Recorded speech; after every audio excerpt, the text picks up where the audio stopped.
ये पहली बार है जब मैं फर्स्ट क्लास प्लेन से ट्रैवल करूंगी। मैं भी, अंजलि ने धीमी आवाज में कहा। हमें हमें थोड़ा नॉर्मल बिहेव करना होगा। हाँ हाँ, आराध्या ने जोर से अपना सिर हिलाया। लेकिन अंजलि अभी भी खुद को आराध्या के लिए परेशान होने से नहीं रोक पा रही थी। कृतिका, क्या तुमने पहले कभी प्लेन में फर्स्ट क्लास से ट्रैवल किया है? अंजलि ने सवाल किया। कृतिका ने ना में अपना सिर हिलाया।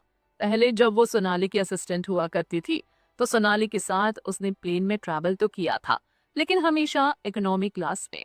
फर्स्ट क्लास के लिए प्लेन की टिकट सिर्फ सोनाली के लिए बुक की जाती थी। फाइट क्वीन मूवी के दौरान भी वो निखिल की प्राइवेट जेट से नेपाल गई थी। वापस आने के वक्त चूंकि उसे अकेले आना था और इकोनॉमी क्लास के प्रोसीजर से वो वाकिफ थी, तो उसने इकोनॉमी क्लास में ही वापस आना ठीक समझा। फर्स्ट क्लास को छोड़ो, मैं तो इस फर्स्ट क्लास लाउंज में भी पहली बार आ रही हूँ, कृतिका ने धीमी आवाज में कहा। वाह, हम दोनों को इस कमाल के होने वाले एक्सपीरियंस के लिए तुम्हें थैंक्स कहना चाहिए। आराध्या की आंखें खुशी से चमक रही थी। उसकी बात सुनते ही अंजलि ने उसे चिढ़ाया। अरे यार, अब तुम एक प्रोफेशनल मैनेजर बन गई हो, थोड़ा तो प्रोफेशनलिज्म अपने बिहेवियर में लाओ। और ऐसे तो बिहेव बिल्कुल भी मत करो जैसे वर्ल्ड में जो कुछ भी हो रहा हो वो तुम पहली बार देख रही हो। उस कमेंट के बाद आराध्या ने एक गहरी सांस लेकर अपना सीना फुला लिया। फिर अपने सिर को घमंड से ऊंचा करते हुए वो बोली, तुम ठीक कह रही हो। जब कृतिका फ्यूचर में एक बहुत बड़ी पॉपुलर स्टार बन जाएगी, तब मैं एक पॉपुलर स्टार की मैनेजर कहलाऊंगी। मुझे भी थोड़ा एटीट्यूड तो दिखाना ही चाहिए। हेलो, तुम तीनों अंदर जाने वाली हो या नहीं? अचानक से एंट्रेंस गेट के पास उनके पीछे खड़ी एक औरत ने चिल्लाते हुए कहा। उस आवाज को सुनते ही उन तीनों ने पीछे पलट कर देखा, जहां एक भला की खूबसूरत लेडी अपने चेहरे पर उन तीनों के लिए गुस्सा और चिढ़ भरे एक्सप्रेशन लिए घूर रही थी। उस लेडी ने ब्लू कलर के सनग्लासेस पहने रखे थे, जिसकी वजह से उसकी खूबसूरती में एक अलग ही निखार आ रहा था। उसके बगल में शायद उसकी असिस्टेंट खड़ी थी, जिसने कृतिका और बाकी दोनों लड़कियों पर कमेंट किया था। कृतिका को लगा कि वो उस औरत को जानती है, लेकिन उसे याद ही नहीं आ रहा था कि वो एक्चुअल में है कौन और वो उसे क्यों जानी पहचानी सी लग रही है। We are really sorry. Kritika ने तुरंत उस लेडी से माफी मांगी। फिर आराध्या और अंजलि दोनों को खींचते हुए फर्स्ट क्लास लाउंज के अंदर चली गई। हम बेरंगीन नौसिखिया लोग, लगता है आज से पहले ये लोग कभी प्लेन में चढ़े ही नहीं, वो असिस्टेंट बुनबुनाई। लेकिन कृतिका और बाकी लड़कियों ने उसकी बुनबुनाहट को सुन लिया। अंजलि और आराध्या उस असिस्टेंट के ताने से भड़क उठी। बस, फर्स्ट क्लास में ट्रेवल कर लेने भर से आप खुद को दूसरों से बेहतर नहीं समझ सकते और उन्हें नीचा तो बिल्कुल भी नहीं दिखा सकते। ये जरूरत से ज्यादा नहीं भूल गई, अंजलि बुनबुना उठी। लेकिन चूंकि वो इस वक्त कृतिका के साथ थे, तो किसी के साथ बहस में पड़कर वो कृतिका के लिए कोई मुश्किल खड़ी नहीं करना चाहती थी। नहीं तो अगर इस वक्त वो दोनों यहाँ अकेली होती, तो उस असिस्टेंट की खटिया खड़ी करने में उन्हें देर नहीं लगती। लेकिन तभी उन्होंने कृतिका को पलटते हुए देखा। उसके चेहरे पर जरा भी गुस्सा नजर नहीं आ रहा था। उसने शांति से पलटकर उस असिस्टेंट से बात की। सॉरी, हमारी वजह से आपको थोड़ी तकलीफ हुई। सच में हम तीनों पहली बार फर्स्ट क्लास में ट्रैवल करने वाले हैं और फर्स्ट क्लास लाउंज में भी हम पहली बार आए हैं।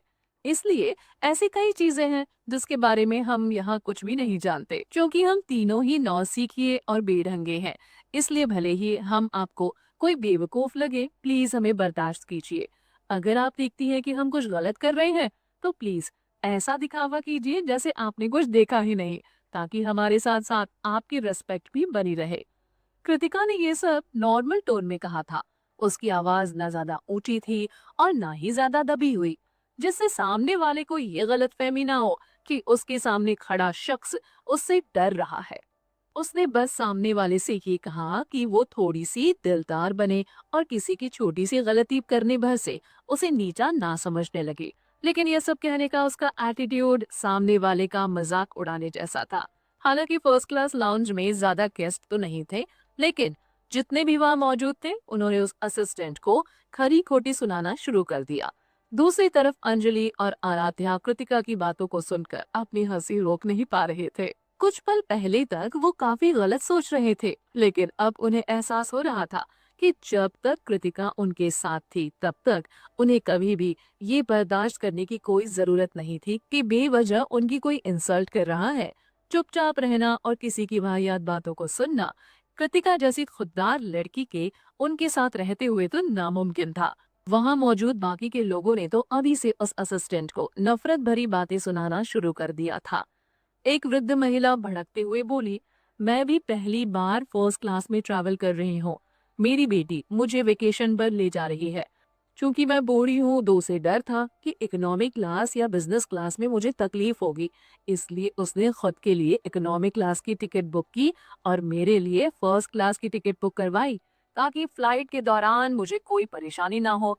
आज से पहले तो मैं कभी किसी एयरपोर्ट तक नहीं गई थी, तो क्या इस वजह से लोगों को मेरा भी मजाक बनाना चाहिए और मुझे नीचा समझना चाहिए?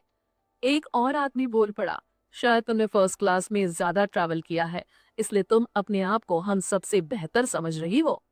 वहां मौजूद लोगों की नफरत भरी बातों को सुनने के बाद उस असिस्टेंट ने नफरत भरी निगाहों से कृतिका को घूर कर देखा।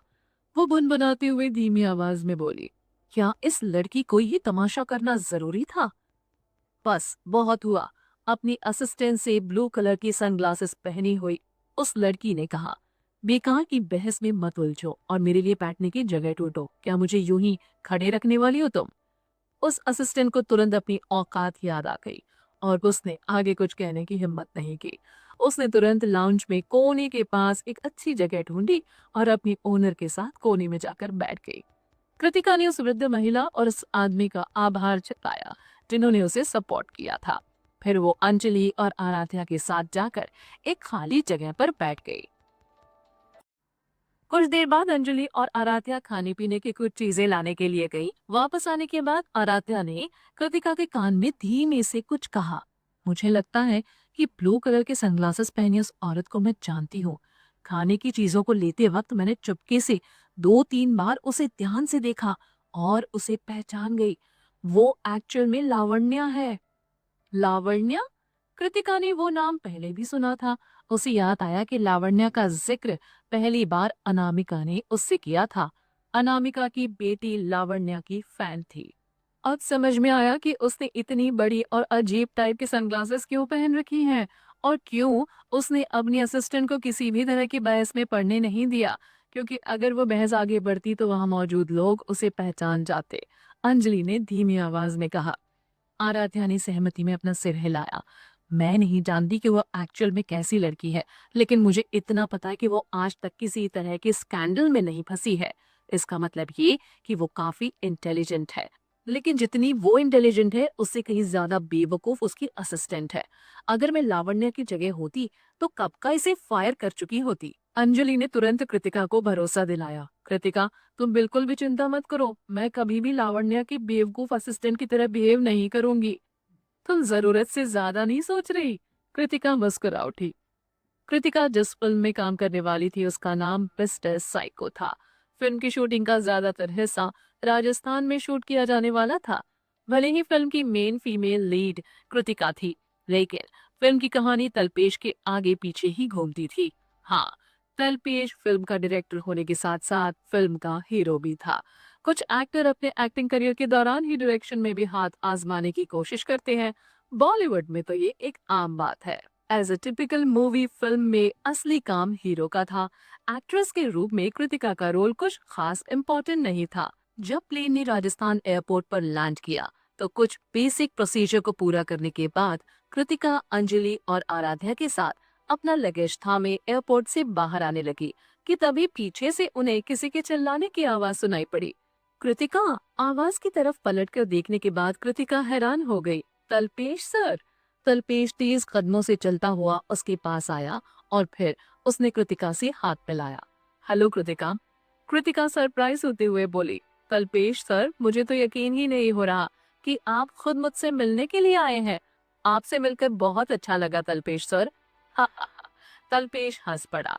तुमने मेरी बहुत बड़ी प्रॉब्लम सॉल्व की है। तुम नहीं होती तो मेरा सपना कभी पूरा नहीं हो पाता। इतने शॉर्ट नोटिस पर तुम मेरी फिल्म में काम करने के लिए राजी हुई हो और यहाँ तक आ गई, तो मुझे तो तुम्हें रिसीव करने के लिए आना ही था। ये कहने के दौरान तलपेश जिस असिस्टेंट को अपने साथ लेकर आया था उसने कृतिका और बाकी की दोनों लड़कियों के हाथ से उनका लगेज ले लिया। अरे इसकी कोई जरूरत नहीं, हम अपना सामान खुद कैरी कर सकते हैं। कृतिका ने तुरंत उसे ऐसा करने से मना कर दिया। अरे इतना हेजिटेट मत करो, ये तो इनका काम है, तल्पेश मुस्कुराते हुए बोला। उसके कहने के बाद कृतिका की हिचक जाती रही। चलो पहले होटल चलते हैं, आज आधे दिन की शूटिंग हो चुकी है। शाम के वक्त स्क्रिप्ट राइटर्स और मैं तुम्हें तुम्हारे सीन्स के बारे में बताएंगे। वैसे तुम्हारे सीन्स की ऑफिशियल शूटिंग कल से शुरू होगी, ये ठीक रहेगा ना? कार के अंदर बैठने के बाद तल्पेश ने कहा। हाँ बिल्कुल। होटल पहुंचने के बाद तल्पेश उन तीनों को उनके कमरे में ले गया। कुछ देर तक उन्हें रेस्ट करने देने के बाद वो शाम में 4 बजे के आसपास स्क्रिप्ट राइटर्स के साथ उनके कमरे में आया। होटल आने के बीच रास्ते में ही तल्पेश ने कृतिका को ये बात बता दी थी कि फिल्म की शूटिंग शहर के दूर दराज इलाके में हो रही है, जहां उन्होंने फिल्मिंग के लिए एक टेम्पररी सेट तैयार कर लिया था। जो कि जहां फिल्म की शूटिंग हो रही थी वहां ठहरने के लिए कोई भी होटल नहीं था, इसलिए उन्हें हर रोज होटल से एक लंबी दूरी तय कर फिल्म सेट पर जाना पड़ रहा था। राजस्थान की कड़ी गर्मी फिल्म की शूटिंग में बड़ी परेशानी का कारण बनने वाली थी, लेकिन कृतिका को इसकी कोई परवाह नहीं थी। जब वो फिल्म के स्क्रिप्ट राइटर्स के साथ मिलकर कृतिका से उनके रोल को डिस्कस कर रहा था, तभी उसका फोन रिंग करने लगा। फोन पर नजर पड़ते ही तल्पेश की आंखें चमक उठी। उसने जल्दबाजी में वो कॉल पिक नहीं किया, बल्कि उसने कृतिका को बताया कि वो कॉल सोनाली का है। कृतिका चालबाजी भरी मुस्कुराहट के साथ बोली, उसने ये पूछने के लिए कॉल किया होगा कि उसकी बढ़ी हुई अमाउंट उसे कब मिलेगी। वैसे भी अपनी फीस को बढ़ाने की डिमांड किए हुए सोनाली को काफी दिन बीत गए थे। तल्पेश ने अपनी हथेलियों को जोर से रगड़ा। मैं इस दिन का काफी वक्त से इंतजार कर रहा था। उसकी बात सुनते ही अंजलि आराध्या तल्पेश के साथ आए स्क्रिप्ट राइटर्स का मुंह हैरानी में खुल गया। वो अपनी एक्साइटमेंट को बड़ी मुश्किल से रोक पा रहा था। खुद को किसी तरह शांत करने के बाद उसने कॉल पिक किया। हेलो। हेलो तल्पेश सर, सोनाली ने मीठी आवाज में कहा। मैं सोनाली बोल रही हूँ। ओह हाँ सोनाली, हाय। वो बस इतना बोलकर चुप हो गया, मानो उसे मालूम भी नहीं कि सोनाली ने उसे किस लिए कॉल किया था। सोनाली को तो विश्वास ही नहीं हुआ कि तल्पेश को याद ही नहीं कि किस वजह से वो उसे कॉल कर रही थी। वो उसके सामने बेवकूफ बनने की हिम्मत कैसे कर रहा था। इसलिए सोनाली ने सीधे मुद्दे पर आना तय किया। आपने मेरी अभी तक डिमांड पूरी नहीं की। अब तक तो मुझे मेरी चेक मिल जानी चाहिए थी। आपको भी तो फिल्म की शूटिंग स्टार्ट करनी है, और कब तक डिले करने वाले हैं आप? आप जितना देर करेंगे फिल्म क्रू को ज्वाइन करने में मुझे उतनी ही देर लगेगी। उसकी बातों को सुनते हुए तल्पेश को बहुत जोर से हंसी आ रही थी। वो एकदम से अपना पेट पकड़कर हंसना चाहता था, लेकिन बेचारे ने अपनी हंसी रोक रखी थी। वो लड़की अब तक भी ड्रीम कर रही थी कि उसकी फी बढ़ाने की डिमांड वो मान जाएगा। वो इस वक्त भी उसे एक तरह से धमकी ही दे रही थी। कितनी बेशर्म है ये। हाँ वो मैंने अभी तक फिल्मिंग स्टार्ट नहीं की है। पूरी फिल्म क्रू अभी भी फिल्म की लीड एक्ट्रेस का इंतजार कर रही है। तुम्हें फिल्म में कास्ट करने के बाद मैं काफी खुश था, लेकिन तुमने अचानक से फिल्म के लिए 5 करोड़ की डिमांड कर दी, जो कि एक बहुत बड़ी अमाउंट है। इतना तो तुम तब भी चार्ज नहीं कर रही थी जब तुम फिल्मों में एक्टिव थी। जहां तक मैं जानता हूँ, जब तुम्हारा करियर राइज पर था उस वक्त भी तुमने किसी फिल्म के लिए 1 करोड़ से ज्यादा की डिमांड नहीं की थी, है ना? 5 करोड़ की बात तो छोड़ो, उसे तो 50 लाख भी बड़ी मुश्किल से कुछ फिल्मों के लिए ही मिले थे। इसके अलावा मेरा बजट इतनी बड़ी अमाउंट किसी एक एक्ट्रेस के लिए तो हैंडल नहीं कर सकता। तल्पेश ने तड़पने का दिखावा करते हुए लाचारी भरी लहजे में कहा। मिस सोनाली, मैं सच में चाहता हूँ कि आप ही मेरी फिल्म में काम करें। कैसा रहेगा कि मैं आपको फिल्म में काम करने के लिए 1 करोड़ 25 लाख दूं? इतनी बड़ी रकम तो अभी के वक्त में किसी सेटल एक्ट्रेस को भी नहीं मिलती। उसकी बात सुनने के बाद सोनाली का चेहरा खुशी से दमक उठा। सच कहा जाए तो उसकी माँ सौमिता ने बस यूं ही उससे कहा था कि वो फिल्म के लिए मिलने वाली उसकी फी को 5 करोड़ तक बढ़ाने की डिमांड कर दे। अपनी करियर की पीक पर भी वो इतनी बड़ी अमाउंट कभी भी अर्न नहीं कर पाने वाली थी। जिस ढलान में उसका करियर इस वक्त था, उसमें उसे फिल्म के लीड रोल के लिए 50 लाख मिलना भी बहुत बड़ी बात थी। हालांकि तल्पेश जो अमाउंट उसे देने के लिए तैयार हुआ था वो 5 करोड़ से काफी कम था, लेकिन फिर भी वो उसे एक बहुत बड़ी रकम देने के लिए तैयार हो गया था। मुझे मंजूर है। सोनाली ने हार मानने का दिखावा किया। उसने ये भी दिखावा किया कि वो कितनी दयालु और दिलदार है। मैं आपकी प्रॉब्लम समझ सकती हूँ। मुझे 1,50,00,000 की फीस मंजूर है। जो अमाउंट आप मुझे नहीं दे सकते हैं, उसे प्लीज फिल्म प्रोडक्शन में लगाएं। उसकी टोन ऐसी थी जैसे वो सच में तलपेश और उसकी फिल्म का भला चाहती थी।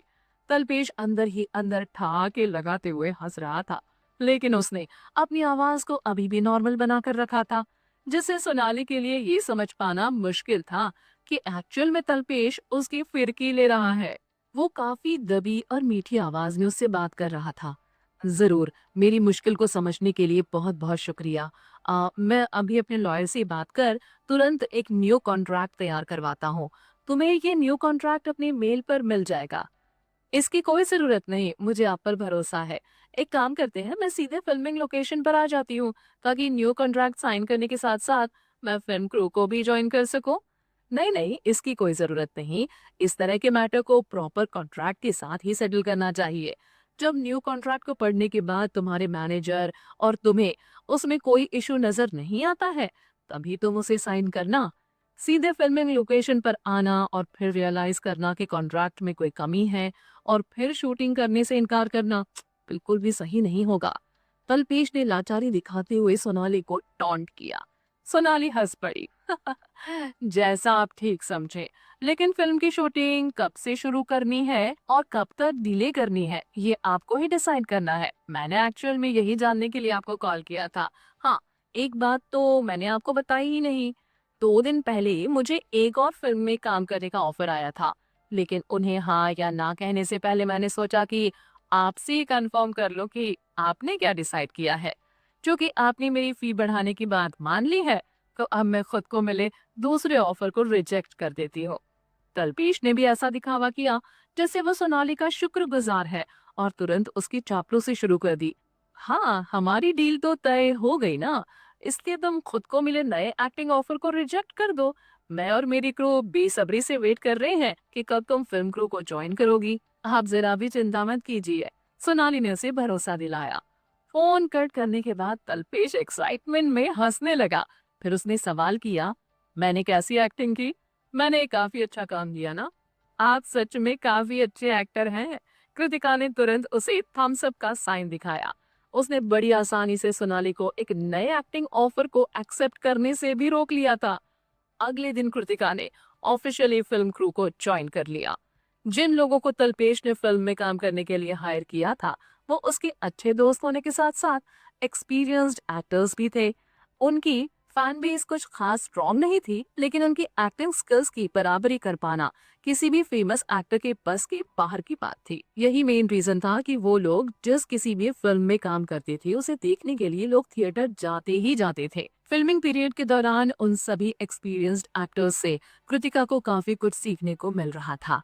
कृतिका को फिल्म क्रू को ज्वाइन करने के 1 हफ्ते बाद जागृति ओल्ड ओबेरॉय मेंशन अपनी दादी उर्मिला देवी से मिलने के लिए गया। दादी माँ, जागृति ने घर के अंदर आते ही खुशी खुशी उन्हें पुकारा। जग्गू, तुम अचानक से यहाँ? उर्मिला देवी प्यार से जागृति को जग्गू ही बुलाया करती थी। क्या बात है, आज बड़े खुश लग रहे हो तुम। बात ही कुछ ऐसी है दादी माँ। तो वो बात मुझे बताने का इरादा भी है तुम्हारा, या बस अपने दांत ही दिखाते रहोगे? मैं बता तो नहीं सकता दादी माँ, लेकिन दिखा जरूर सकता हूँ। लपक कर उर्मिला देवी के करीब आते हुए जागृति ने अपने फोन को बाहर निकाला।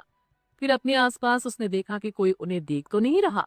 उसके बाद उसने उर्मिला देवी से सेम सवाल किया, आप कुछ शानदार देखना चाहती हैं? जागृति किसी एक्साइटेड बच्चे की तरह बिहेव कर रहा था। ताड़ जैसे लंबे हो गए हो, लेकिन बचपना अभी तक गया नहीं तुम्हारा। उर्मिला ने झूठ मूठ का उसे डांटते हुए कहा। जागृति मुस्कुरा उठा। फिर उसने अपने फोन में एक वीडियो ओपन किया और उर्मिला देवी को दिखाने लगा। देखिए दादी माँ, कृतिका कैसे अपने एक्स बॉयफ्रेंड को बेदर्दी से पीट रही है। ओ बाबा रे! उर्मिला देवी का मुंह हैरानी में खुल गया। जब उर्मिला देवी वो पूरा वीडियो देख रही थी, उस दौरान जागृति साइड से उन्हें वो कारण बताने लगा कि क्यों कृतिका उसे मार रही थी। वो वीडियो देखने के बाद उर्मिला देवी बहुत खुश और सेटिस्फाइड नजर आ रही थी। उसके बाद उन्होंने कृतिका की तारीफ की। इसकी पिटाई करके कृतिका ने बहुत अच्छा काम किया। इसके जैसे नीच इंसान को इससे भी पूरी तरह से पीटा जाना चाहिए था। हमारे परिवार की लड़कियों को कृतिका की तरह ही स्ट्रांग होना चाहिए। तभी जागृति ने उन्हें छेड़ते हुए कहा, दादी माँ, आपको इस बात का डर नहीं लगता कि कृतिका आगे जाकर घरेलू हिंसा करेगी? क्या होगा अगर उसने अपनी मार्शल आर्ट स्किल्स को निखिल भैया पर यूज कर दिया तो? वो ऐसा बिल्कुल नहीं करेगी। तुम्हारा भैया उसके एक्स की तरह घटिया इंसान नहीं है। उसने कभी भी कृतिका को नीचा नहीं दिखाया। फिर वो उसे क्यों मारेगी? अगर तुम कृतिका के साथ अच्छा बिहेव करोगे और अगर तुम्हारा इंटेंशन बुरा नहीं है तो कृतिका के हाथों मार खाने की नौबत तुम्हारे सामने कभी नहीं आएगी। खैर वो सब छोड़ो। कहते हुए उर्मिला देवी ने जागृति के कान को पकड़कर जोर से घुमाया। जब तुमने ये देख लिया था कि वो नीच इंसान कृतिका को परेशान कर रहा है तो तुमने उसकी हेल्प क्यों नहीं की? हेल्प करना तो छोड़ो, तुम तो शांति से वहां जो हो रहा था उसका वीडियो बनाने में बिजी हो गए। उर्मिला देवी के चेहरे पर गुस्सा साफ साफ छलकने लगा था। आ दादी माँ, धीरे धीरे, मेरा कान निकल जाएगा। जागृति तुरंत दर्द से तड़प उठा। कृतिका बहुत स्ट्रांग है दादी माँ, उसे मेरी मदद की जरूरत ही नहीं थी। उसने अनिकेत को इस बेदर्दी से पीटा कि वो बेचारा उठने के लायक भी नहीं बचा था। अगर सच में वो किसी मुश्किल में होती तो मैं उसकी हेल्प जरूर करता। वो आगे एक्सप्लेन करता रहा। लेकिन जैसे ही कृतिका वहां से गई, मैंने भी एक सुनसान जगह तक अनिकेत का पीछा किया और वहां उसकी जम के कुटाई की। ये कहने के बाद जागृति ने गर्व से अपनी छाती चौड़ी कर ली। मैंने कमाल का काम किया ना? हम्म। कहते हुए उर्मिला देवी ने उसके कान को ऐंठना बंद कर दिया। क्या कमाल का काम किया तुमने? किस्मत से जागृति के साथ साथ निखिल भी आज ही उर्मिला देवी से मिलने के लिए ओल्ड ओबरॉय मेंशन आया था और वहां पहुंचते ही उसने जागृति की वो आखिरी बात सुन ली। अरे वाह, तू भी यहाँ आ गया, अच्छा है। अब इस नीच इंसान को देख और इसका बंदोबस्त कर। कहते हुए उर्मिला देवी ने जागृति को धक्का दिया। जल्दी करो, अपने भाई को वो वीडियो दिखाओ जिसमें कृतिका कितना शानदार काम कर रही है। सभी लड़कियों को अपने घटिया एक्स से मिलने के बाद उनके साथ वैसा ही बर्ताव करना चाहिए जैसा कृतिका ने इस वीडियो में अपने एक्स के साथ किया है। जागृति ने अपना सिर पकड़ लिया। उसकी दादी उससे किस जन्म का बदला ले रही थी? निखिल भैया जैसे ही देखेगा कि उस दिन कृतिका की हेल्प करने की जगह मैं हो रहे इंसिडेंट की वीडियो बनाने में बिजी था तो वो मेरी खाल खींच लेगा। कैसा वीडियो दादी माँ? सवाल तो निखिल ने उर्मिला देवी से किया था, लेकिन उसकी नजरें अभी भी गुस्से से जागृति को घूर रही थी। जागृति के पास और कोई चारा नहीं था। उसे निखिल को भी अपने मोबाइल में रिकॉर्ड वो वीडियो दिखाना पड़ा। ये कब हुआ? कहते हुए निखिल की हथेलियां परेशानी में उसके माथे पर चली गई। कृतिका इस वक्त राजस्थान में शूटिंग कर रही है और ये इंसिडेंट स्कूल में हुआ था। तुमने अब तक इस बारे में मुझे कुछ बताया क्यों नहीं? ये उसी दिन हुआ जिस दिन उसने स्कूल में छुट्टी के लिए एप्लीकेशन दी थी। जागृति निखिल के डर से उर्मिला देवी के पीछे चला गया। मैंने उसकी कोई हेल्प इसलिए नहीं की क्योंकि उसे मेरी हेल्प की जरूरत ही नहीं थी। आपने देखा ना उसने अनिकेत का क्या हाल किया। अगर उसे मेरी हेल्प चाहिए होती तो मैं जरूर उसकी हेल्प करता, लेकिन मैंने इस इंसिडेंट की सिर्फ वीडियो नहीं बनाई। जैसे ही अनिकेत वहां से भागा, मैंने उसका पीछा कर पूरी तरह उसकी पिटाई की और उसे धमकाया भी कि आज के बाद से अगर वो कृतिका के आसपास भी आया तो मैं उसकी हड्डियां तोड़ दूंगा। उसके सब कुछ एक्सप्लेन करने के बाद भी निखिल का गुस्सा जरा भी कम नहीं हुआ। तुम्हारा नेक्स्ट शो, जिसकी शूटिंग अगले महीने से शुरू होने वाली है और जिसे ओबेरॉय कॉर्पोरेशन प्रोड्यूस कर रही है, उसका बजट मैं 50% कम कर रहा हूँ। पर क्यों? जागृति बच्चों की तरह नाराजगी दिखाते हुए बोला। मैं इस इंसिडेंट के पहले भी उसके सपोर्ट में खड़ा था। मैंने एक लड़की को उसे हर्ट करने से रोका और उसे धमकी दी। दूसरी बार जब अनिकेत ने उसे परेशान करने की कोशिश की तो कृतिका ने इतनी तेजी से रिएक्ट कर उसकी पिटाई की कि मुझे उसकी हेल्प करने का मौका तक नहीं मिला। तुमने इस बारे में मुझे देर से बताया। मैं इसके लिए तुम्हें पनिश नहीं कर रहा, बल्कि इसलिए कर रहा हूँ क्योंकि तुमने उस दिन जब ये सब कुछ हो रहा था तब कृतिका की कोई हेल्प क्यों नहीं की? कृतिका एक लड़की है, चाहे वो कितनी भी स्ट्रॉन्ग क्यों ना हो, उसके पास ऐसे सिचुएशन में किसी का सपोर्ट होना चाहिए। तुम अनिकेत को मारने की जगह बस कृतिका के साथ खड़े भी रह दे तो इससे वो सेफ फील करती। क्या होता अगर अनिकेत ने पलटकर कृतिका पर हाथ उठा दिया होता? उससे दूर खड़े रहकर क्या तुम उसकी हेल्प कर पाते? क्या अनिकेत के उस पर उठाए गए हाथ या उसके चलाए गए किक को तुम रोक पाते? निखिल गरजते हुए बोला, अगर तुमने अब भी खुद को डिफेंड करने की कोशिश की तो मैं तुम्हारे शो को प्रोड्यूस ही नहीं करूंगा। बिल्कुल सही। उर्मिला देवी तुरंत निखिल से सहमत हो गई। बेचारा जागृति, उसने सोचा था कि वो ये वीडियो दिखाकर उर्मिला देवी को खुश कर देगा, लेकिन यहाँ तो बात ही उलट गई थी। उसने आज तक किसी ऐसी दादी को नहीं देखा था जो अपने पोते की मुश्किल में फंसने पर उसकी हेल्प करने की जगह उसे उस मुश्किल में और भी ज्यादा फंसा रही थी। जागृति धीमी आवाज में फुसफुसा उठा, कृतिका ने भी तो आपको इस बारे में कुछ भी नहीं बताया, लेकिन उस पर तो आपको जरा भी गुस्सा नहीं आ रहा। निखिल हंस पड़ा, खुद को उससे कंपेयर मत किया करो जग्गू। जागृति निखिल को देखता ही रह गया। निखिल की ये बात सच में उसके दिल को तोड़ने लायक थी। क्या वो सच में उसका बड़ा भाई था? कुछ और कहे बगैर निखिल ने अपना फोन बाहर निकाला और कमरे से बाहर चला गया। कुछ देर बाद जब वो वापस आया तो उसके एक्सप्रेशन लेस चेहरे को देख क्यूरियोसिटी में उर्मिला देवी ने उससे सवाल किया, तुम कृतिका से बात करने गए थे? निखिल ने रिप्लाई किया, उसका फोन ऑफ होगा दादी माँ। फिल्मिंग लोकेशन पर कौन अपना फोन ऑन रखता है? मैं अपने सोर्सेज से ये पता करने गया था कि अनिकेत इस वक्त किस तरह का काम कर रहा है। उर्मिला देवी साफ साफ देख सकती थी कि निखिल उस जलील इंसान से किस कदर गुस्सा था। इस दौरान सोनाली दिन पर दिन घर पर इंतजार करती रही, लेकिन ना तो उसकी ईमेल आईडी पर कोई कॉन्ट्रैक्ट आया और ना ही तलपेश का कॉल। साथ ही उसने खुद को ऑफर हुए दूसरे फिल्म को भी रिजेक्ट कर दिया था, इसलिए इस वक्त उसका दिल पूरी तरह बेचैन था। तभी उसकी नजर सौमिता पर पड़ी, जो दोपहर की नींद पूरी कर अपने कमरे से बाहर आ रही थी। वो तेज कदमों से उसके पास गई। मॉम, तलपेश ने अब तक फिल्म को लेकर मेरा न्यू कॉन्ट्रैक्ट मुझे मेल नहीं किया है। कहीं उसने अपने डिसीजन को बदल तो नहीं दिया? क्या तुम्हारा न्यू कॉन्ट्रैक्ट तुम्हारी ईमेल आईडी पर अब तक नहीं आया? सौमिता चौंक उठी। ये तो अजीब बात है। तलपेश से बात की हुई तुम्हें अच्छा खासा वक्त हो गया है, अब तक तो उसे न्यू कॉन्ट्रैक्ट मेल कर देना चाहिए था। सोनाली परेशान हो उठी, कहीं वो मेरे साथ कोई खेल तो नहीं खेल रहा? उसकी मूवी के कारण मुझे मिले एक वेब फिल्म के ऑफर को मैं ऑलरेडी ठुकरा चुकी हूँ। कितने वक्त से मैंने किसी भी फिल्म में कोई काम नहीं किया है। इतनी मुश्किलों और कोशिशों के बाद मुझे ये फिल्म मिली थी जिसमें मेरा लीड रोल काफी इम्पोर्टेंट था। अगर तलपेश की मूवी का ऑफर मेरे पास नहीं होता तो मैं कब का इस वेब फिल्म में काम करने के ऑफर को एक्सेप्ट कर चुकी होती। उसने वेब फिल्म को पहले ही रिजेक्ट कर दिया था। अब ऐसे में अगर तलपेश की मूवी भी उसके हाथ में नहीं आती तब आगे क्या होता? सौमिता भी बुरी तरह परेशान हो रही थी। तुम्हें क्या लगता है, कहीं वो तुमसे बदला तो नहीं ले रहा? तुम्हें अचानक से उससे अपनी फीस बढ़ाने की डिमांड की, कहीं इस बात को लेकर वो जानबूझकर तुम्हें लटकाए हुए तो नहीं है, ताकि तुम उसकी फिल्म में काम करने का वेट करती रहो और खुद को ऑफर किए हुए बाकी प्रोजेक्ट्स को बेवकूफों की तरह ठुकराती रहो? सोनाली के चेहरे के एक्सप्रेशन से एकदम से गुस्सैल हो गए। मैंने मुझे मिलने वाली फीस को आपके कहने पर बढ़ाया था। जितना ज्यादा सोनाली इस बारे में सोच रही थी उतना ज्यादा उसे गुस्सा आता जा रहा था। ये सब आपकी वजह से हुआ है, आपकी गलती है सारी। क्यों आपने अचानक से पैसे बढ़ाने की डिमांड कर दी? आपने मुझे मिले एक बहुत अच्छे मौके को बर्बाद कर दिया। आपने मुझसे कहा था कि अगर आप मेरी मैनेजर बनती है तो हम कुछ पैसे बचा पाएंगे और आपके पास भी करने के लिए कोई काम होगा। घर पर अकेले ना बैठे रहने से आप सोसाइटी से भी अलग थलग नहीं होंगी और डैड भी आपसे ज्यादा नफरत नहीं करेंगे। आपकी बात सही थी, मैंने वो मान भी ली, लेकिन आपसे ये काम भी ढंग से नहीं हो पाया। अगर मुझे पता होता कि आप सब कुछ बर्बाद कर देंगी, तो मैं कभी आपकी बात मानकर आपको अपना मैनेजर नहीं बनाती। आपसे कुछ नहीं होगा, क्योंकि आपको कुछ आता ही नहीं है। लेकिन फिर भी आप दिखावा करती कि आपको सब कुछ आता है।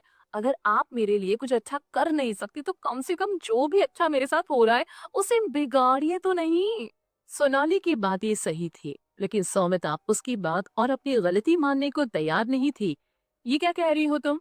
मैं तो ये सब तुम्हारे भले के लिए ही कर रही थी ना। मुझे क्या पता था कि तलपेश अपनी बात से इस तरह पलट जाएगा। इसके अलावा जो भी तुम कह रही हो वो अभी कंफर्म थोड़ी ना हुआ है। फिर मुझ पर क्यों भड़क रही हो? उस वेब फिल्म को अपने मन से रिजेक्ट करना तुम्हारी बेवकूफी थी। ऐसे में सारा ब्लेम मुझ पर डालने की हिम्मत कैसे हुई तुम्हारी? मॉम, आप कब सच में मेरी मदद करेंगी? हर बार तो आप मेरे लिए प्रॉब्लम ही क्रिएट करती आई हैं। सोनाली ने गुस्से में अपने पैर को पटका। वो सच में बहुत ज्यादा परेशान हो चुकी थी। बताइए मुझे, हाल फिलहाल में ऐसा कौन सा काम है जो आपने सही तरीके से किया है? हर बार या तो आप मेरे लिए कोई नई प्रॉब्लम क्रिएट कर देती हैं या मेरी सॉल्व हो रही प्रॉब्लम्स को बद से बदतर बना देती हैं। सिर्फ आपकी वजह से मेरी रेपुटेशन एकदम से बर्बाद हो गई है। सोनाली को सच में कुछ समझ नहीं आ रहा था। पहले तो उसकी माँ बहुत चालाक हुआ करती थी, लेकिन अगर वो चालाक नहीं होती तो अनुराधा से उसके पति को कैसे छीन पाती? लेकिन वो अब इतनी बेवकूफ कैसे हो गई है? वैसे सोनाली सौमिता के बारे में जो सोच रही थी वो साफ तौर से गलत था। सौमिता बेवकूफ नहीं हो गई थी। सच तो ये था कि कृतिका उन लोगों की सोच से कहीं ज्यादा स्मार्ट हो गई थी। उससे कम्पीट कर पाना उन दोनों माँ बेटी के बस से बाहर की बात थी। सोनाली और भी बहुत कुछ सोच रही थी। उसे लग रहा था कि जब से उसने कृतिका को जेल भेजने की कोशिश की थी, तब से उसके साथ कुछ भी अच्छा नहीं हो रहा था, जबकि कृतिका के साथ दिन पर दिन सब कुछ अच्छा ही हो रहा था। मेरा तो सर चकरा रहा है, मुझे कहीं बाहर जाना होगा। सोनाली ने ना तो कोई सनग्लासेस पहने और ना ही अपने चेहरे पर कोई फेस मास्क लगाया। खुद को छिपाने की कोशिश ही क्यों करना जब उसे अब कोई पहचान ही नहीं पाएगा। वो मन ही मन खुद का मजाक उड़ा रही थी। उसके बाद वो अनिकेत से मिलने उसके स्टूडियो चली गई। नेशनल फिल्म एकेडमी में अनिकेत के डायरेक्शन कोर्स को पूरा होने में काफी समय बाकी था, लेकिन अभी से ही उसका खुद का एक फिल्म स्टूडियो था। उसकी फैमिली ने इसे सेटल करने में उसकी हेल्प की थी। अनिकेत जब सोनाली उसके स्टूडियो के अंदर आई तो उसने देखा कि वो कोई स्क्रिप्ट पढ़ने में बिजी है। सोनाली, उसकी आवाज सुनकर पलटकर खुशी से अनिकेत ने उसका नाम पुकारा। अनिकेत, "य- ये कि तुम्हारे चेहरे को क्या हुआ?" सोनाली उसके चेहरे पर चोट के निशान और कुछ बैंडेज को देखकर चौंक गई। वैसे चोट की वजह से उसके चेहरे पर आई सूजन तो इतने दिनों में खत्म हो गई थी, लेकिन बैंडेज और चोट के निशान उसके चेहरे को काफी डरावना दिखा रहे थे। क्या बताऊं? अनिकेत ने गुस्से में कहा। ये सब तुम्हारी बहन का किया धरा है। वो अब हमारे ही स्कूल में आ रही है ना। कुछ दिन पहले मैंने उसे स्कूल में देखा था। मैं अपनी क्लास की ओर जा रहा था कि अचानक से वो मेरे पास आई और मुझे पूरी तरह से मारने लगी। लेकिन इतने सारे लोगों के सामने मैं एक लड़की पर हाथ कैसे उठा सकता था? इसलिए मैंने पलटकर उसका मुंह नहीं तोड़ा। इस बार उसने अपनी हद पार कर दी है। सोनाली ने आराम से अनिकेत के चेहरे को टच किया। वो उसके दर्द को महसूस कर उदास हो गई थी। क्या अभी भी दर्द बहुत ज्यादा हो रहा है? नहीं, कुछ खास नहीं। अनिकेत ने सोनाली के मुलायम हाथों को थाम लिया। बस कुछ दिनों के लिए मेरा चेहरा दिखने में भयानक सा हो गया है, ये ठीक हो जाएगा। लेकिन 2-3 सप्ताह के बाद कौन जानता था कि कृतिका भी हम दोनों की तरह नेशनल फिल्म एकेडमी में ही एडमिशन लेगी। कहते हुए सोनाली ने अपने होठों को अपनी दांतों से दबा लिया। मैंने उसके बारे में पूछताछ की थी। वो इस वक्त फर्स्ट ईयर के सेकेंड सेमेस्टर में है। साल के अंत में वो सेकेंड ईयर में आ जाएगी। अनिकेत ने कहा। वो सच में बहुत बड़ी बेशर्म है।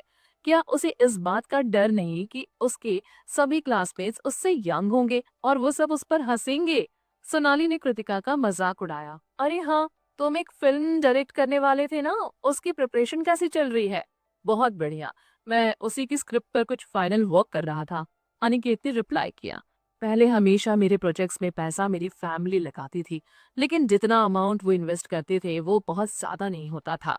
उनके इन्वेस्टमेंट से मैं ज्यादा से ज्यादा कुछ लो बजट के वेब शोज डायरेक्ट कर सकता था, लेकिन इस बार एक इन्वेस्टर चाहता है कि मैं उसके लिए एक फिल्म डायरेक्ट करूं।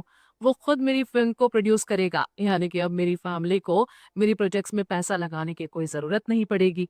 इस फिल्म पर मैं बहुत मेहनत कर रहा हूँ ताकि ये फिल्म ऑडियंस को पसंद आए और एज ए डायरेक्टर मेरी डेब्यू शानदार हो। तुम जरूर कामयाब होगे, मुझे तुम पर भरोसा है। तुम टैलेंटेड हो और इस फिल्म को डायरेक्ट करने के बाद तुम अच्छे खासे फेमस भी हो जाओगे। सोनाली ने उसे एनकरेज किया। हाँ, मेरी फेमस होने के बाद ही मेरी फैमिली को मुझ पर भरोसा होगा कि मैं फैमिली बिजनेस से हटकर कुछ अलग भी कर सकता हूँ। इस वक्त हमारे फैमिली बिजनेस को मेरा बड़ा भाई संभाल रहा है और उसे और मेरे परिवार को लगता है कि एक डायरेक्टर बनना कोई परमानेंट वर्क नहीं है। पहले भी मेरे प्रोजेक्ट्स में पैसा लगाने की बात आने पर वो मुझे बहुत ताना दिया करते थे। वो कहते थे कि कितना पैसा लगा चुके हैं तुम्हारे बेफालतू के शौक पर, लेकिन तुम अब तक भी कामयाब नहीं हुए। अब तो अपनी मन की करना बंद कर फैमिली बिजनेस में इन्वॉल्व हो जाओ और इज्जत से पैसे कमाओ। उनके तानों ने मेरा जीना हराम कर दिया था, लेकिन देखना, अब मैं उन्हें दिखा दूंगा कि डायरेक्टर बनना भी एक परमानेंट जॉब है, जो कि बुरा नहीं और जिससे अच्छे खासे पैसे भी कमाए जा सकते हैं। अनिकेत ने कहा। कुछ पल की खामोशी के बाद उसने सोनाली से सवाल किया। अरे हाँ, तुमने बताया नहीं कि तुम आज यहाँ अचानक से कैसे आ गई? तुम तो किसी फिल्म की शूटिंग स्टार्ट करने वाली थी ना? मैं उसी फिल्म के बारे में तुमसे बात करने के लिए आई हूँ। मुझे अपनी फिल्म को लेकर एक डर सता रहा है। सोनाली के चेहरे पर चिंता साफ-साफ झलक रही थी। कुछ दिन पहले मेरी माँ ने मेरे पीठ पीछे फिल्म के डायरेक्टर तल्पेश से मेरी फीस बढ़ाने की डिमांड कर दी। शुरू में तो डायरेक्टर इसके लिए राजी हो गया, लेकिन अच्छा खासा वक्त बीत जाने के बाद भी उसने मुझे दोबारा से कांटेक्ट नहीं किया। मुझे डर है कि कहीं वो मेरे साथ खेल तो नहीं रहा। अनिकेत, इंडस्ट्री में तुम्हारे पास सोर्सेज की कमी नहीं है। प्लीज, क्या तुम ये पता कर सकते हो डायरेक्टर तल्पेश ने अपनी फिल्म की शूटिंग स्टार्ट की है या नहीं? अनिकेत उसकी रिक्वेस्ट से बहुत खुश हो गया। पहली बार सोनाली ने अपने ईगो को साइड करके अपने करियर को लेकर उससे किसी तरह की हेल्प मांगी थी। मैं अभी पता करके बताता हूँ। इसके बाद अनिकेत ने तुरंत किसी को कॉल किया। फोन पर बात पूरी कर लेने के बाद जब उसने कॉल कट किया तो उसका चेहरा गुस्से से लाल हो चुका था। उसके एक्सप्रेशंस को देख सोनाली का दिल घबरा गया। अनिकेत बिफरते हुए बोला, तुम ठीक सोच रही थी। कल्पेश ने पिछले सप्ताह ही अपनी फिल्म की शूटिंग स्टार्ट कर दी है। शूटिंग स्टार्ट हो चुकी है?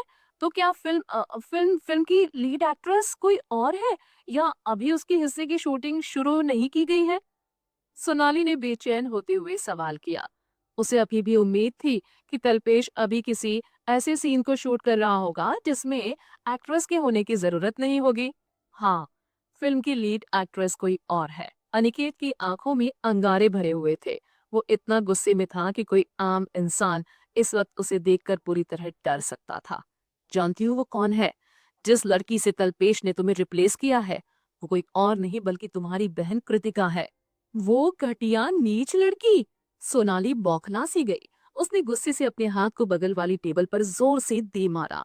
अभी अनिकेत उसे संभालते हुए उसके गुस्से को शांत करने की कोशिश ही कर रहा था कि उसका फोन रिंग करने लगा। अनिकेत ने कॉल रिसीव किया। इधर अभी सोनाली का गुस्सा ठंडा भी नहीं हुआ था कि उसने देखा कि अनिकेत परेशानी और गुस्से से बिलबिला उठा है। आप अचानक से मुझे कैसे बदल सकते हैं? आपको पता भी है कि मैं कितने वक्त से इस फिल्म को डायरेक्ट करने की प्रिपरेशन कर रहा हूँ। दूसरी तरफ से बोलने वाले इंसान की आवाज में भी लाचारी छलक रही थी। हमारे पास और कोई रास्ता नहीं है। हमें भी ऐसा करने के लिए फोर्स किया जा रहा है। हम मजबूर हैं। मजबूर? आप लोगों को कौन मजबूर कर सकता है? अनिकेत भड़क उठा।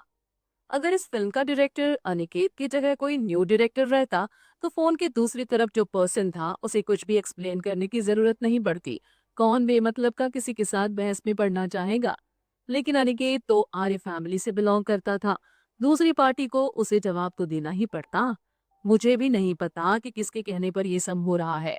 मेरे बॉस भी मुझे इस बारे में कुछ एक्सप्लेन नहीं कर रहे। सच कहूँ तो उन्हें तो आपका काम काफी पसंद है। जो उन्हें आपको इस फिल्म से बाहर निकालने के लिए मजबूर कर सकता है, वो जरूर कोई बड़ा इंसान होगा। मेरे बॉस से भी बड़ा, जिसके बारे में मैं कुछ नहीं जानता। मुझे बस इतना पता है कि आप काफी वक्त से इस फिल्म को डायरेक्ट करने की प्रिपरेशन कर रहे हैं। इसलिए फिल्म से बाहर निकाले जाने वाली बात एक्सेप्ट करना आपके लिए बहुत मुश्किल है। आपको लग रहा होगा कि आपके साथ काफी बुरा किया जा रहा है, लेकिन मेरे पास और कोई चॉइस भी नहीं है। मैं पहले ही बॉस से आपके लिए लड़ चुका हूँ, लेकिन उन पर मेरी बातों का कोई असर ही नहीं हुआ। मैं बस आपको इतना कह सकता हूँ कि फ्यूचर में हमारी कंपनी जो कोई भी फिल्म बनाने के बारे में सोचेगी, तो उस फिल्म का डायरेक्टर आपको बनाया जाए, इसकी मैं पूरी कोशिश करूंगा। अपनी बात पूरी करने के बाद दूसरी पार्टी ने अनिकेत के जवाब का भी इंतजार नहीं किया और फोन कट कर दिया। आखिर में वो घटिया प्रेमी जोड़ा एक साथ बेरोजगार हो गया। कितनी बुरी किस्मत है मेरी। पहले उस बदचलन कृतिका ने मुझे जानवरों की तरह मारा और अब मेरी जॉब मेरे हाथ से निकल गई। अनिकेत खुद की किस्मत को कोसने लगा। तुम्हारी बहन आफतों की पुड़िया है। उस जलील इंसान ने ये सोचने की भी कोशिश नहीं की कि उसे उस फिल्म से निकाला क्यों गया। उसे तो बस कृतिका को ब्लेम करना था, लेकिन वो ज्यादा गलत भी नहीं सोच रहा था। जो उसके साथ हुआ उसकी वजह तो कृतिका ही थी। अब जब दोनों का ही मूड खराब हो चुका था, तो ऐसे में बाहर कहीं घूमने कौन जाता। इसलिए उन्होंने बाहर जाने का प्रोग्राम कैंसिल कर दिया और सोनाली वापस अपने घर आ गई। वो काफी गुस्से में थी। ये देखने के बाद भी सौमिता उसे टोकने से बाज नहीं आई। अरे, बड़ी जल्दी आ गई तुम। वैसे गई कहाँ थी? आपको जरा सी भी शर्म नहीं आती ना मुझसे कोई भी सवाल करने में? जो कुछ बुरा मेरे साथ हुआ है वो सिर्फ और सिर्फ आपकी वजह से हुआ है। आपने मुझे मजबूर किया फ़िल्म के लिए अपनी फ़ी बढ़ाने को, और अब देखिए फ़िल्मों में कमबैक करने का मेरा आखिरी मौका भी पूरी तरह से बर्बाद हो गया। सोनाली गुस्से से काँप रही थी। मतलब वो फ़िल्म सच में तुम्हारे हाथ से निकल गई? क्या तुम इस बात को लेकर श्योर हो? सौमिता अभी भी खुद को दोषी मानने से इनकार कर रही थी। हाँ, मैं श्योर हूँ। यही पता करने के लिए तो मैं बाहर गई थी। ऐसा हो ही नहीं सकता। सौमिता सोफे से उठ पड़ी। इतने कम समय में वो कोई और एक्ट्रेस ढूंढ ही नहीं सकता? ढूंढ नहीं सकता? उसने ढूंढ लिया है मॉम। मेरी जगह उसने उस कृतिका को अपनी फिल्म में कास्ट कर लिया। उस बंचलन को मालूम होगा कि मैं इस मूवी में किसी भी कीमत पर काम करूंगी ही करूंगी, इसलिए उसने जानबूझकर इस मूवी में काम करना एक्सेप्ट कर लिया। सोनाली ने कृतिका को गालियां दी। मैं उस बेहया लड़की को छोड़ूंगी नहीं। सौमिता तेजी से ये कहते हुए घर से बाहर जाने वाले दरवाजे की तरफ बढ़ी। आप कहाँ जाने के बारे में सोच रही हैं? कृतिका फिल्मिंग लोकेशन पर है, शहर से बहुत दूर। कहाँ ढूंढेंगी आप उसे? सोनाली ने तुरंत सौमिता की कलाई पकड़ ली। वो शहर में नहीं है, पर उसकी वो उल्टा माँ अनुराधा तो है ना। जैसे ही मैं उस बीमार औरत को दो चार बातें सुनाऊंगी, वैसे ही उसकी जान निकल जाएगी। मेरी वजह से कृतिका को तुम्हारी फिल्म में कास्ट किया गया है, तो अब तुम्हारा बदला मैं ही उससे। कृतिका इस वक्त अपने घर पर नहीं होगी। उसकी एब्सेंस में मैं अनुराधा को इतना गुस्सा दिला दूंगी कि वो मेरी कड़वी बातें सुनकर ही मर जाएगी। फिर जब वो कृतिका वापस आने के बाद अपनी मरी हुई माँ को देखकर खून के आंसू रोएगी, तब जाकर मेरे कलेजे को ठंडक मिलेगी। अनुराधा को जान से मारने की बात करने वाली सौमिता ये भूल गई थी कि अनुराधा उसकी अपनी सगी बहन है। वैसे हमें भी ये भूलना नहीं चाहिए कि पिछले जन्म में सोनाली और सौमिता ने मिलकर अनुराधा को तो मार ही डाला था। जब कृतिका जेल में थी, तो उन्होंने अनुराधा को इस कदर गुस्सा दिलाया था कि दिल का दौरा पड़ने से उसकी मौत हो गई थी। आप मुझे शर्मिंदा करने से बाज नहीं आएंगी ना? सोनाली ने धक्का देकर सौमिता को वापस से सोफे पर गिरा दिया। आपको कहीं भी जाने की कोई जरूरत नहीं। आपको अभी भी लगता है कि अनुराधा इस वक्त भी पहले की तरह बीमार होगी? उसकी सर्जरी सक्सेसफुल रही थी और वो काफी वक्त से कृतिका अच्छे खासे पैसे भी कमा रही है। वो सारे पैसे उसने अपनी माँ के इलाज और दवाइयों पर ही तो खर्च किए होंगे।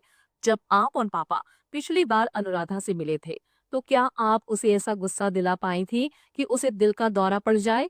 नहीं, आप ऐसा कुछ भी नहीं कर पाई थी, बल्कि आपने मेरी रेपुटेशन हद से ज्यादा खराब कर दी। इसलिए प्लीज मेरे लिए कोई नई परेशानी खड़ी करने की जगह यहीं बैठी रहे और कहीं नहीं जाए। अगर आपने अपना दिमाग नहीं लगाया होता, तो आज ये मूवी मेरे हाथ से नहीं निकलती। सोनाली सौमिता से बुरी तरह नफरत करने लगी थी। उसका एक्टिंग करियर सौमिता की बेवकूफी के कारण ऑलमोस्ट बर्बाद हो चुका था। आज से और अभी से आप मेरी मैनेजर नहीं होंगी। आगे से फ्यूचर में अपने करियर को लेकर जो कोई भी फैसला मुझे करना होगा वो मैं खुद करूंगी। आप बस दिखाती हैं कि आपको बहुत कुछ पता है और आप बहुत चालाक हैं, लेकिन आपसे बड़ा बेवकूफ और कोई नहीं। तुम मेरे बारे में ऐसा कैसे कह सकती हो? सोनाली को हैरान परेशान होकर देखते हुए सौमिता के होंठ कांप रहे थे। वो साफ साफ देख सकती थी कि उसकी खुद की बेटी की आंखों में उसके लिए सिर्फ और सिर्फ नफरत भरी हुई थी। उसकी अपनी बेटी उससे गुस्सा और शर्मिंदा थी। सोनाली ने फिर से उसे चेतावनी दी। मैं आखिरी बार कह रही हूँ, आप अनुराधा के पास गलती से भी नहीं जाएंगी। इतना कहने के बाद सोनाली गुस्से से अपने कमरे में चली गई। बेड पर बैठने के बाद वो देर तक कुछ सोचती रही। फाइनली उसके दिमाग में कोई आइडिया आया और फिर उसने अपना मोबाइल निकालकर अपने ट्विटर अकाउंट को ओपन किया। एक लंबे वक्त के बाद फाइनली मुझे एक मूवी में काम करने का मौका मिला था, जिसे मुझसे नफरत करने वालों ने मुझसे छीन लिया। मैं काफी वक्त तक फिल्म के लिए अपने रोल की तैयारी करती रही, लेकिन मुझे फिल्म के क्रू का कोई कॉल नहीं आया। बिना कोई वार्निंग दिए मुझे फिल्म से निकाल दिया गया। मुझे ये लगता रहा कि मैं अभी भी फिल्म की लीड एक्ट्रेस हूँ, इसलिए किसी बेवकूफ की तरह मैं फिल्म की क्रू के कॉल का वेट करती रही और उन लोगों ने फिल्म की शूटिंग भी स्टार्ट कर दी। सोनाली काफी लंबे वक्त के बाद ट्विटर पर आई थी। उसे लगा कि उसके स्कैंडल को बीते हुए काफी वक्त हो गया है, तो लोग अब इस बारे में भूल चुके होंगे। इसी वजह से उसने ट्विटर पर कोई पोस्ट डालने की हिम्मत की। अरे सोनाली, ये सच में तुम हो? हम कब से तुम्हारा वेट कर रहे थे। क्या कोई बता सकता है कि सोनाली किस मूवी की बात कर रही है? उस फिल्म के लोगों ने उसके साथ बहुत बुरा किया। लगातार किसी न किसी स्कैंडल में फंसने के बाद भी कुछ लोग ऐसे थे जो अभी भी सोनाली के फैंस थे। उनमें से कुछ ने उसके पोस्ट पर कमेंट करना शुरू कर दिया। सोनाली जरूर मिस्टर साइगो के बारे में बात कर रही है। फिल्म की ऑफिशियल अनाउंसमेंट के वक्त फिल्म की लीड एक्ट्रेस के तौर पर क्रेडिट्स में सोनाली का नाम मेंशन किया गया था, लेकिन फिर जब फिल्म की शूटिंग स्टार्ट हुई तो उसमें उसे कृतिका से रिप्लेस कर दिया गया। सोनाली की पोस्ट उसी फिल्म से जुड़ी हुई लगती है। फिर से कृतिका? मिस्टर साइगो का प्रोडक्शन ग्रुप कुछ ज्यादा ही होशियारी नहीं दिखा रहा। जब फिल्म की लीड एक्ट्रेस पहले ही साइन कर ली गई थी, तो बिना किसी इन्फॉर्मेशन के उन्होंने उसे चेंज कैसे कर दिया? सोनाली काफी वक्त से इस बात पर नजर गड़ाए हुए थी कि कृतिका किस तरह से सोशल मीडिया को अपने फायदे के लिए यूज करती है। उसी से इंस्पायर होकर उसने ये पोस्ट किया था। जल्दी ही उसकी पोस्ट ट्रेंड भी करने लग गई। दूसरी तरफ कृतिका इस वक्त एक एक्शन सीन की शूटिंग में बिजी थी। उस पर लगातार फायरिंग हो रही थी, जिससे वो बचने की कोशिश में लगी हुई थी। जब तल्पेश फिल्म के गुंडों से फाइट कर रहा था, तो वो भागकर एक जीप के पास गई और उसे ड्राइव कर तल्पेश के पास ले आई। अंदर आओ जल्दी। तल्पेश तुरंत जीप के अंदर कूद पड़ा। ये पूरा सीन बस एक टेक में पूरा हो गया था। सीन की शूटिंग कंप्लीट होने के बाद तल्पेश ने कृतिका की तारीफ की। क्या बात है कृतिका, तुम्हारी एक्टिंग कमाल की है। मुझे भरोसा नहीं था कि इतना कॉम्प्लिकेटेड सीन बस एक टेक में पूरा हो जाएगा। संबित, जो कि अपने अगले सीन की प्रैक्टिस कर रहा था, उसने भी कृतिका की तारीफ की। आपने इस लड़की को ढूंढा कहाँ से तलबेश? इसकी एक्टिंग सच में बहुत अच्छी है। इसे मैंने नहीं, मेरे दोस्त और भाई दिवाकर ने ढूंढा है। वैसे अगर मैं कहूँ कि ये नेशनल फिल्म एकेडमी में ईयर 1 की स्टूडेंट है तो तुम क्या कहोगे? कल्पेश खुशी से बोला। संबित हैरान होने के साथ साथ खुश भी हो गया। तो मैं कहूंगा कि कृतिका एक्टिंग लाइन में आने के लिए ही बनी है। तल्पेश सर। तल्पेश की असिस्टेंट मीता वहां तेज कदमों से आई। सोनाली ने ट्विटर पर हमारे लिए प्रॉब्लम खड़ी कर दी है। मैं देखता हूँ। कहते हुए तल्पेश ने मीता का फोन ले लिया और उसके ट्विटर पोस्ट को देखने लगा। वो ये भी देख रहा था कि कैसे फैंस सोनाली के सपोर्ट में खड़े होते जा रहे थे और उसकी फिल्म मिस्टर साइको और कृतिका के खिलाफ नफरत भरी बातें कर रहे थे। उसकी पोस्ट को पढ़ने के बाद कई एंटरटेन यूजर्स बिना सच्चाई को जाने कृतिका को खरी खोटी सुनाने लग गए थे। उन्हें लग रहा था कि कृतिका ने जानबूझकर सोनाली के रोल को उससे छीन लिया है। कृतिका, तुम क्या सोचती हो? कल्पेश ने तुरंत कृतिका की सलाह मांगी। हम सब इस वक्त शूटिंग में बिजी हैं, उसके पोस्ट को लेकर पब्लिक को कोई भी जवाब देने का हमारे पास वक्त कहाँ है। जब लोहा गर्म हो हथौड़ा तभी मारना सही रहता है, कृतिका ने कहा। अगले सीन में मैं वैसे भी शामिल नहीं हूँ, इसलिए इसे मैं हैंडल करती हूँ। बढ़िया। एक्साइटमेंट में तल्पेश ने अपनी थाई पर हिट किया। कुछ देर तक आराम करने के बाद तल्पेश नेक्स्ट सीन की शूटिंग करने के लिए तैयार हो गया, जो कि संवित और फिल्म के बाकी के कुछ कास्ट के साथ था। किस्मत से मिस्टर साइको फिल्म की ट्विटर हैंडल को मैनेज करने वाली लड़की इस वक्त वहीं थी, इसलिए कृतिका ने उसे अपने पास बुला लिया और उसके फोन पर ही उसने एक पोस्ट तैयार किया ताकि वो लड़की उसे ट्विटर पर पोस्ट कर सके। कुछ देर बाद ही मिस्टर साइको के ऑफिशियल ट्विटर हैंडल से एक पोस्ट ट्विटर पर आ गया। हमें नहीं पता कि मिस सोनाली किस फिल्म के बारे में बात कर रही है, लेकिन हमारी फिल्म के डायरेक्टर ने सोनाली को अपनी फिल्म में काम करने का ऑफर जरूर दिया था। हमारी बीच एक एग्रीमेंट भी साइन हो गई थी। लेकिन फिल्म की शूटिंग शुरू होने के एक दिन पहले सोनाली के मैनेजर ने अचानक से हमें कॉल किया और सोनाली ने फिल्म में काम करने के लिए तय की गई फीस को बढ़ाने की डिमांड कर दी। जो अमाउंट वो फिल्म में काम करने के लिए मांग रही थी, वो किसी ए लिस्ट एक्ट्रेस को भी नहीं दी जाती है। जब हमारे बीच पहले ही एग्रीमेंट साइन हो चुकी थी, तो अपनी फी बढ़ाने की बात वो कैसे कर सकती थी, वो भी बस शूटिंग शुरू होने के एक दिन पहले। इतने कम वक्त में किसी और एक्ट्रेस को भी फिल्म में कास्ट कर पाना इम्पॉसिबल था। यानी कि एक तरह से वो हमें ब्लैकमेल कर रही थी कि हम उसकी फीस बढ़ाएं। ऐसे में जब वो फिल्म की शूटिंग शुरू होने के लास्ट मोमेंट पर अपनी फी बढ़ाने की डिमांड कर सकती है, तो हमारे पास भी उसे बिना इन्फॉर्म किए फिल्म से बाहर निकालने का हक है। फिल्म के डायरेक्टर और फिल्म का क्रू दो कृतिका का शुक्रगुजार है, जो इतने क्रूशियल मौके पर पैसों की कोई बात किए बगैर ही वो फिल्म में काम करने के लिए राजी हो गई। अगर कृतिका हमारा साथ नहीं देती तो हम फिल्म की शूटिंग और कई दिनों तक शुरू नहीं कर पाते, जिससे हमें करोड़ों का नुकसान होता और हमारी सालों की मेहनत बर्बाद हो जाती। हम किसी पर कोई इल्जाम नहीं लगा रहे, हम बस इतना कहना चाह रहे हैं कि हम कृतिका के शुक्रगुजार हैं। फिल्म के ऑफिशियल ट्विटर हैंडल से एक साथ 2 पोस्ट किए गए थे, जिनमें से सेकंड वाला पोस्ट फिल्म की ट्विटर हैंडल ने किया था। कृतिका, वो सेकंड ट्वीट मैंने अपने मन से किया है। फिल्म की ट्विटर हैंडल रुचिका ने कहा, मुझे लगा कि सिर्फ पहला ट्वीट अकेले तुम्हें और हमारी फिल्म को जस्टिफाई करने के लिए काफी नहीं होगा। सोनाली की फेक सिंपैथी ट्रिक की वजह से एंटरटेन यूजर्स का तुम्हें बुरा भला कहना मुझे एकदम अनफेयर लग रहा था। तुमने आखिरी मौके पर फिल्म को एक्सेप्ट कर हमें मुश्किल से बचाया है। ऐसे में कोई तुम्हें कुछ भी गलत कहे और हम सब चुप रहें, ऐसा तो हो ही नहीं सकता है। सही कहा तुमने। कल्पेश अपनी सीन की शूटिंग करने के बाद अभी जस्ट वहां पहुंचा था। तुमने जो किया बिल्कुल सही किया। लोगों को जानना चाहिए कि कैसे सोनाली की घटिया चाल कृतिका की वजह से कामयाब नहीं हो सकी और कैसे उसने हमें मुश्किल में पड़ने से बचाया।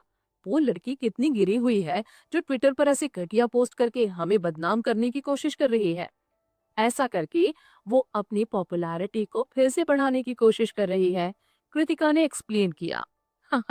अच्छा ही है, हम सब तो वैसे कुछ खास पॉपुलर नहीं। कल्पेश ने खुद का मजाक उड़ाया। हम पॉपुलर होंगे भी तो इस फिल्म के रिलीज होने के बाद। कृतिका ने सोचा नहीं था कि कल्पेश खुद को लेकर इतना ऑनेस्ट होगा। अरे देखो दिवाकर सर ने क्या पोस्ट किया है, रुचिका खुशी से बोली। उसके बस कहने भर की देर थी और सभी तुरंत अपने अपने फोन पर ऑनलाइन आ गए। दिवाकर की पोस्ट अच्छी खासी लंबी थी।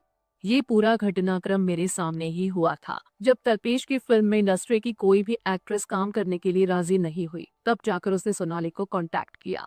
शुरू में वो खुशी खुशी फिल्म में काम करने के लिए राजी हो गई। उसे खुद को दिए जाने वाले शुरुआती अमाउंट से कोई प्रॉब्लम नहीं थी, लेकिन आखिरी मौके पर उसने अपनी फीस बढ़ाने की डिमांड कर दी।